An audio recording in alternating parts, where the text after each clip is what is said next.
Hi guys, ఎలా ఉన్నారు? మరో ఇంట్రెస్టింగ్ వీడియోతో మళ్ళీ మీ ముందుకు వచ్చాను. ఈ వీడియో చివరి వరకు చూసి నచ్చితే ఒక లైక్ వేసుకోండి. ఓకే, ఇక వీడియో స్టార్ట్ చేద్దాం. ఎన్బికే నందమూరి బాలకృష్ణ వెండితెర మేరు పర్వతం, రికార్డుల మొనగాడు, టాలీవుడ్ ఫిలిం ఇండస్ట్రీకి రారాజు, మాస్కా బాబ్, బాక్సాఫీస్ బొనాంజా. 14 ఏళ్ల వయసులో నటవారసుడిగా ఇండస్ట్రీకి పరిచయమై నేటికి మగుటం లేని మహారాజుగా వెలుగొందుతున్నాడు. నట విఖ్యాత నందమూరి తారక రాముడి నటవారసుడిగా తాతమ్మ కళ చిత్రంతో సినీ రంగ ప్రవేశం చేశాడు బాలకృష్ణ. ఎన్టీఆర్ అంటే తెలుగు తెర ఇలవేల్పు. ఆయన వారసుడిగా ఆ మహానటుడి వెలుగులకి హంగులు జోడించి తిరుగులేని ఎదురులేని నటవారసత్వాన్ని కొనసాగిస్తున్నాడు బాలయ్య.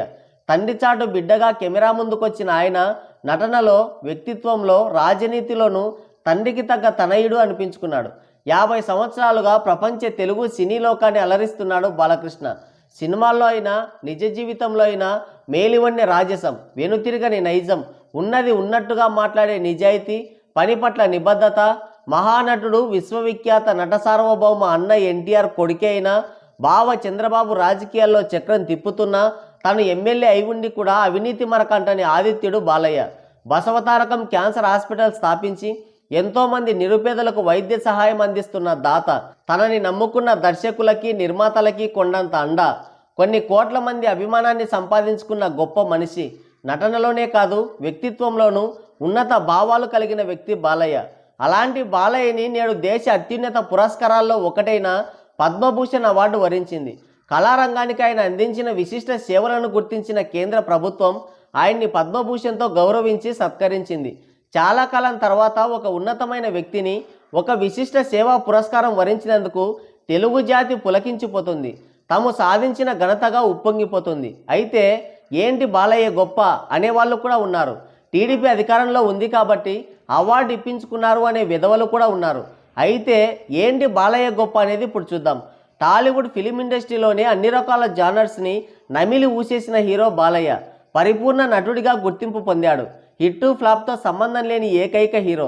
ఒక నటుడిగా 100% ఆ పాత్రకి న్యాయం చేయగల అద్భుత నటుడు బాలయ్య. టాలీవుడ్ ఇండస్ట్రీలో ఎంతోమంది గొప్ప నటులు ఉండవచ్చు, కానీ బాలయ్య మాత్రం డిఫరెంట్. ఒక నటుడిగా ఆయన చేసిన డిఫికల్ట్ క్యారెక్టర్స్, డిఫరెంట్ జానర్స్ వేరే ఏ హీరోకి కల్లో కూడా సాధ్యమయ్యే పని కాదు.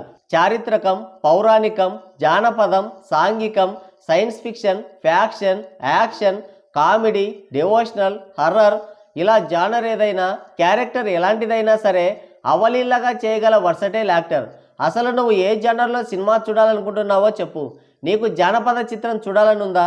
అయితే భైరవ ద్వీపం సినిమా చూడు. పౌరాణికం చూడాలనుకుంటున్నావా? అయితే శ్రీరామరాజ్యం, శ్రీకృష్ణార్జున విజయం చూడు. చారిత్రక మూవీ చూడాలనుకుంటే గౌతమిపుత్ర శాతకర్ణి చూడు.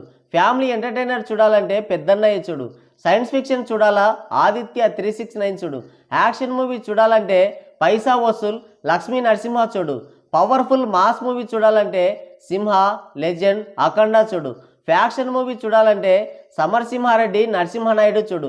కంటి చూపుతో ఇండస్ట్రీనే శాసించాడు. అవన్నీ కాదు, ఆయనలోని పరిపూర్ణ నటుణ్ణి సింగిల్ ఎక్స్ప్రెషన్తో పలికించిన టాప్ హీరో మూవీ చూడు. ఆ ఒక్క సినిమా చాలు ఆయన ఎలాంటి యాక్టరో చెప్పడానికి. క్యారెక్టర్ డిమాండ్ చేసిందని అఖండ మూవీలో అఘోర క్యారెక్టర్ వేశాడు. అలాంటి క్యారెక్టర్ని వేసి ఆడియన్స్ని మెప్పించగల నటుడు ఆయన. అటు సీనియర్ హీరోస్లో కానీ, ఇటు యంగ్ జనరేషన్లో కానీ ఎవరైనా ఇలాంటి క్యారెక్టర్ చేస్తే లైఫ్ టైం సెటిల్మెంట్. ఆదిత్య 369లోని శ్రీకృష్ణ దేవరాయల పాత్రే తీసుకోండి. ఆ హుందాతనం, ఆ రాజసం ఏ హీరోలైనా కనబడతాయా? భైరవ ద్వీపంలోని వ్యాధిగ్రస్త కురుబి పాత్ర చూసుకోండి. ఎంత చెప్పినా తక్కువే దాని గురించి. అలాంటి పాత్రని ఏ స్టార్ హీరో కూడా చెయ్యలేడు. శ్రీరామరాజ్యం మూవీలో శ్రీరాముడిగా, శ్రీకృష్ణార్జున విజయంలో అటు కృష్ణుడిగా, ఇటు అర్జునుడిగా 2 పాత్రల్లోనూ మెప్పించాడు.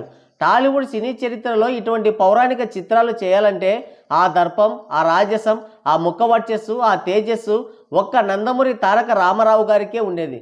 ఆయన తర్వాత మళ్ళీ అంతటి ఘనత ఆయన కుమారుడైన ఒక్క నందమూరి బాలకృష్ణకే దక్కింది. ఇలా చెప్పుకుంటూ పోతే ఒక పుస్తకం కూడా సరిపోదు. మాస్ హీరోగా తెలుగు సినీ ఇండస్ట్రీలో తిరుగులేని ఇమేజ్ ఉన్న హీరో.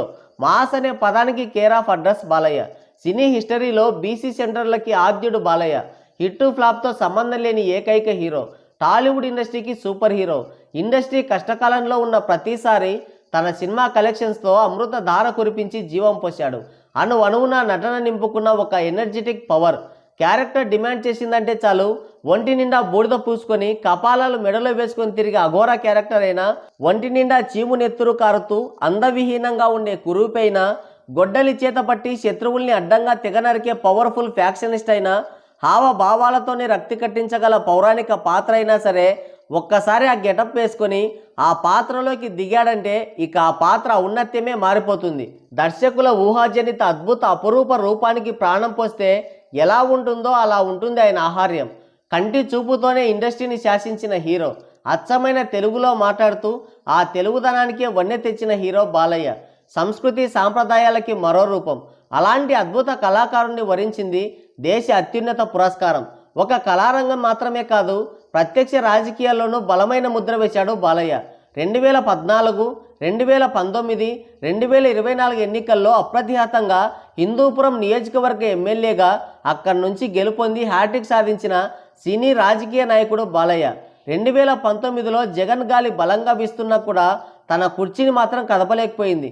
దీన్ని బట్టి చెప్పొచ్చు హిందూపురం ప్రజలతో బాలయ్య ఎంతలా మమేకమయ్యాడో. టీవీ హోస్టుగా దేశంలోనే అతిపెద్ద సక్సెస్ బాలయ్యది. అన్స్టాపబుల్ అంటూ మొదలుపెట్టిన ప్రోగ్రాం అన్స్టాపబుల్గా దూసుకుపోతుంది. ఆహా ఓటీటీని దేశ నలువైపులా ప్రచారం చేశాడు. సినిమాలు రాజకీయమే కాదు, సేవారంగంలోనూ బాలయ్యది పైచేయే. బసవతారకం క్యాన్సర్ హాస్పిటల్ ద్వారా ఎంతోమంది నిరుపేదలకి వైద్య సహాయం అందిస్తున్నాడు. ఆరోగ్యశ్రీ సేవలు లేని కాలంలోనే బాలయ్య అత్యాధునిక వైద్య సేవలు పేదలకు ఫ్రీగా అందించాడు. నేటికి కొనసాగిస్తున్నాడు. అందుకే సినీ రాజకీయ సేవా రంగాల్లో బాలయ్య అందిస్తున్న విశిష్ట సేవలని గుర్తిస్తూ దేశ అత్యున్నత పురస్కారంతో గౌరవించింది కేంద్రం. వాస్తవానికి పురస్కారం బాలయ్యకి ఎప్పుడో రావాల్సింది. కానీ రాజకీయంగా సినీ రంగ పరంగా ఆయన వెనుకున్న చరిత్ర చాలా పెద్దది. ప్రతిభకి పురస్కారం అందినా సరే నెపోకిట్గా ముద్ర వేసే గజ్జిగాళ్ళు ఉన్నారు ఈ లోకంలో. అందుకే ప్రభుత్వాలు కూడా ఆచితూచి వ్యవహరించాల్సి వస్తుంది. సరే, ఏది ఏమైనా పద్మభూషణ్ నందమూరి బాలకృష్ణ గారికి ప్రత్యేక శుభాకాంక్షలు. మరి నందమూరి బాలకృష్ణకి పద్మభూషణ్ అవార్డు రావడం గురించి మీరేమనుకుంటున్నారో మీ అమూల్యమైన అభిప్రాయాన్ని కింద కామెంట్ సెక్షన్లో కామెంట్ చేయండి.